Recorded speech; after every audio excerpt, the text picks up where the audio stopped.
everyone. So we are discussing previous year questions of the chapter Principles of Inheritance and Variation and the topic Inheritance of Two Genes. In today's session, we are going to discuss a question which was asked in the CBSE board in different years and different forms. So the first type is long answer type question for 5 marks which was asked in the CBSE board 2018 and is also a NCERT question. So the question is A part, write the scientific name of the organism Thomas Hunt Morgan and his colleagues worked with for their experiments. Explain the correlation between linkage and recombination with respect to genes as studied by them. And B part is how did Stuart Wendt explain gene mapping while working with Morgan. तो बेटा इस question के A part में हमें सबसे पहले तो बताना है कि थॉमस हंट मॉर्गन और उनके कलीग्स ने जिस ऑर्गेनिज्म पे काम किया था उसका साइंटिफिक नेम क्या है, और उसके बाद उस बेसिस पे जो उन्होंने लिंकेज और रिकॉम्बिनेशन का फिनोमेना दिया था उसमें कोरिलेशन एक्सप्लेन करना है. और बी पार्ट में हमें बताना है कि स्टुअर्ट वेंट ने जीन मैपिंग का कॉन्सेप्ट किस बेसिस पे दिया था. Then second type is short answer type question for 3 marks which was asked in the CBSE board Delhi examination 2019. So the question is A part, explain linkage and recombination as put forth by T.H. Morgan based on his observations with Drosophila melanogaster crossing experiment. And B part is write the basis on which Alfred Stuart Wendt explained gene mapping. तो बेटा इस question में भी A part में हमें T.H. Morgan ने Drosophila melanogaster crossing experiment के basis पे जो लिंकेज और रिकॉम्बिनेशन का फिनोमेना दिया था उसे एक्सप्लेन करना है, और बी पार्ट में हमें फिर से वही बताना है कि स्टुअर्ट वेंट ने जीन मैपिंग किस बेसिस पे दिया था. Clear? Then third type is short answer type question for 3 marks which was asked in the CBSE board Delhi examination 2014. So the question is Morgan carried out several dihybrid crosses in Drosophila and found F2 ratios deviated very significantly from the expected Mendelian ratio. Explain his findings with the help of one example. तो बेटा इस question में हमें बताना है कि जब Morgan ने ड्रोसोफिला पे काम किया तो F2 प्रोजेनी का जो रेशियो था वो मेंडल के रेशियो से बहुत अलग था. ऐसा क्यों था? तो बेसिकली बेटा इन तीनों ही क्वेश्चंस में हमें मॉर्गन का वर्क एक्सप्लेन करना है on Drosophila. Clear? So let's check the answer. तो बेटा जो मॉर्गन थे, मॉर्गन ने जिस ऑर्गेनिज्म पे काम किया था उसका साइंटिफिक नेम था ड्रोसोफिला मेलेनोगेस्टर. क्लियर? बेटा उन्होंने ड्रोसोफिला पे 2 क्रॉस करवाए. एक क्रॉस जो उन्होंने करवाया उसके जो जीन्स थे वो क्रोमोसोम पे बहुत पास प्रेजेंट थे, देख सकते हैं आप फिगर में. और दूसरा जो क्रॉस करवाया उसके जो जीन्स थे वो क्रोमोसोम पे काफी दूर प्रेजेंट थे as shown in the figure. तो जब बेटा इनका क्रॉस करवाया तो F1 जनरेशन आई, और जब F1 जनरेशन को इंटर क्रॉस करवाया तो उन्होंने देखा कि जो F2 जनरेशन में प्रोजेनी आए क्रॉस ए में पेरेंटल टाइप 98.7% आया और रिकॉम्बिनेंट यानी नए टाइप 1.3% आए, यानी बहुत कम. और क्रॉस बी में पेरेंटल टाइप कम हो गए 62.8% और रिकॉम्बिनेंट टाइप्स बढ़ गए 37.2%.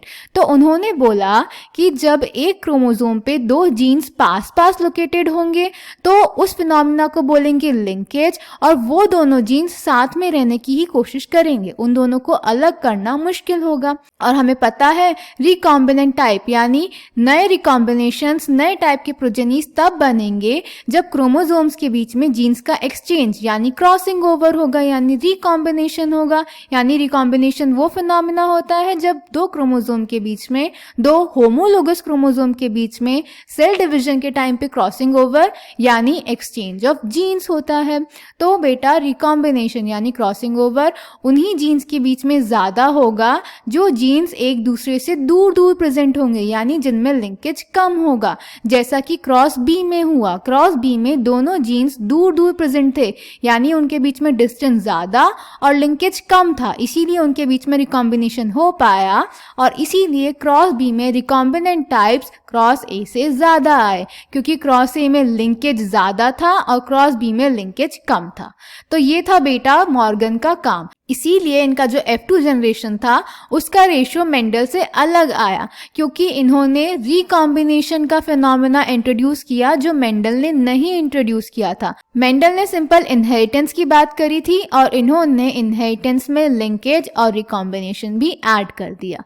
तो इनके अकॉर्डिंग रिकॉम्बिनेशन होता है जो मेंडल ने डिस्कस ही नहीं करा था, और रिकॉम्बिनेशन की वजह से नए टाइप्स बनते हैं, इसीलिए इनका F2 जनरेशन का रेशियो मेंडल से डिफरेंट था। Clear? So let's check the answer. तो बेटा A part, Morgan carried out several dihybrid crosses in Drosophila to study genes that were sex linked. इन्होंने जो जीन्स लिए थे वो जनरली सेक्स लिंक्ड थे। Morgan hybridised yellow bodied white eyed females to brown bodied red eyed males and intercrossed their F1 progeny. He observed that the two genes did not segregate independently of each other and the F2 ratio deviated very significantly from the 9:3:3:1 ratio. तो उन्होंने क्या किया बेटा, उन्होंने yellow bodied white eyed female को brown bodied red eyed male के साथ जब क्रॉस करवाया, फिर जो F1 प्रोजेनी आई उसको जब क्रॉस करवाया, तो उन्होंने नोटिस किया कि जो जीन्स हैं वो एक दूसरे पे डिपेंड करता है, उनका सेग्रीगेशन इंडिपेंडेंट नहीं है, जबकि मेंडल ने बोला था उनका सेग्रीगेशन इंडिपेंडेंट है। क्लियर? इसी वजह से उनका जो F2 जनरेशन का रेशियो था वो 9:3:3:1 नहीं आया। Clear? Morgan and his group knew that the genes were located on the X chromosome and saw quickly that when the two genes in a dihybrid cross were situated on the same chromosome, the proportion of parental gene combinations were much higher than the non-parental type. Morgan attributed this due to the physical association or linkage of the two genes and coined the term linkage to describe this physical association of genes on a chromosome, and the term recombination to describe the generation of non parental gene combinations. तो उन्होंने क्या बोला कि जब jeans एक chromosome पे पास पास present होंगे तो उनके बीच में फिजिकल एसोसिएशन होगा, जिसको उन्होंने टर्म दी लिंकेज, और जब वो दूर दूर होंगे तो नए कॉम्बिनेशंस बनेंगे, यानी उनमें रिकॉम्बिनेशन होगा और उन्हीं की वजह से बनेंगे non parental gene combinations. Clear? Then बेटा, Morgan and his group also found that even when genes were grouped on the same chromosome, some genes were very tightly linked, showed very low recombination, while others were loosely linked, showed higher recombination. For example, he found that the genes white and yellow were very tightly linked and showed only 1.3% recombination, while white and miniature wing showed 37.2% recombination. जैसा कि हमें इस figure में दिखाया है, cross ए में जब उन्होंने येलो बॉडीड और व्हाइट आई वाले जीन लिए तो वो पास पास प्रेजेंट थे, तो उन्होंने पेरेंटल टाइप 98.7% शो करे और रिकॉम्बिनेंट टाइप 1.3%। और जब क्रॉस बी में उन्होंने व्हाइट कलर और मिनिएचर विंग के जीन्स लिए जो एक दूसरे से दूर दूर प्रेजेंट थे, तो उन्होंने पेरेंटल टाइप 62.8% शो करे और रिकॉम्बिनेंट टाइप 37.2% शो करे। क्लियर? देन बी पार्ट बेटा, एल्फ्रेड स्टुअर्ट वेंट ने जो जीन मैपिंग का कॉन्सेप्ट दिया था वो उन्होंने दिया था फ्रीक्वेंसी ऑफ रिकॉम्बिनेशन के बेसिस पे, यानी अगर रिकॉम्बिनेशन ज्यादा होगा तो जीन्स दूर दूर प्रेजेंट होंगी और रिकॉम्बिनेशन कम होगा तो जीन्स पास पास प्रेजेंट होंगे। क्लियर?